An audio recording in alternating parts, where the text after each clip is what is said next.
আসসালামু আলাইকুম সবাইকে। আমি জলপাইয়ের আচার বানাবো, যার কারণে আমি এখানে নিয়ে নিলাম আধা কেজি পরিমাণ জলপাই। মাশাআল্লাহ, জলপাইগুলো কিন্তু অনেক সুন্দর ছিল। আর এখন যেহেতু জলপাইয়ের সিজন, আপনারাও কিন্তু বানিয়ে ফেলতে পারেন ঘরে বসে এই জলপাইয়ের আচার।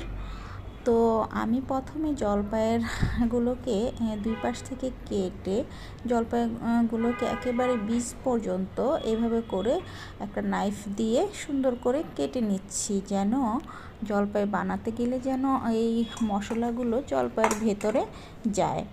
দেখুন কত সুন্দর করে আমি কেটে নিয়েছি, আপনারাও এভাবে কেটে নেবেন।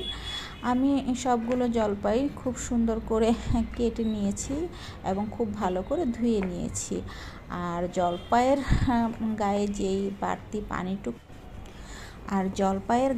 যেই বাড়তি পানি ছিল, সেগুলো আমি এই একটা টিস্যুর মাধ্যমে সব পানি সুন্দর করে মুছে নিলাম। তারপর আমি যেটা করলাম, একটা গরম পাত্রে আমি সরিষার তেল ঢেলে দিলাম পরিমাণ মতো। এখানে আমি 1 পোয়ার মতো তেল নিয়েছি। তারপর সেই ধোয়া জলপাইগুলো আমি একটা একটা করে তেলের ভিতরে দিয়ে দিলাম। দেখুন কত সুন্দর কালার চেঞ্জ হচ্ছে।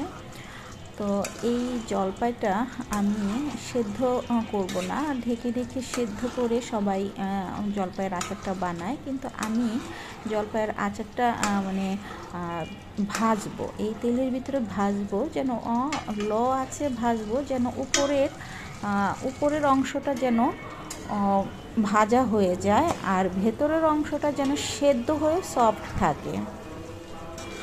তো অল্প আছে আমি এভাবে আস্তে আস্তে করে ভেজে নিব। দেখুন কত সুন্দর কালার চেঞ্জ হয়েছে আর দেখতেও মাশাআল্লাহ ভালো দেখাচ্ছে। এইভাবে করে আমি আস্তে আস্তে ভাজবো এবং আস্তে আস্তে নাড়াচাড়া করে দেব। এটা নাড়াচাড়া করতে থাকবেন যেন তেলটা প্রত্যেকটা জলপাইয়ের গায়ে লেগে লেগে থাকে। দেখুন মাশাআল্লাহ অনেক সুন্দর হচ্ছে। এখন আমি এই জলপাইগুলোকে আচারের জন্য উপযোগী করার জন্য একটা মশলা তৈরি করব। আর এই জলপাইটা কিন্তু হয়ে আসছে। এখন আমি জলপাইটাকে সুন্দর করে উঠিয়ে রাখবো একটা পাত্রে।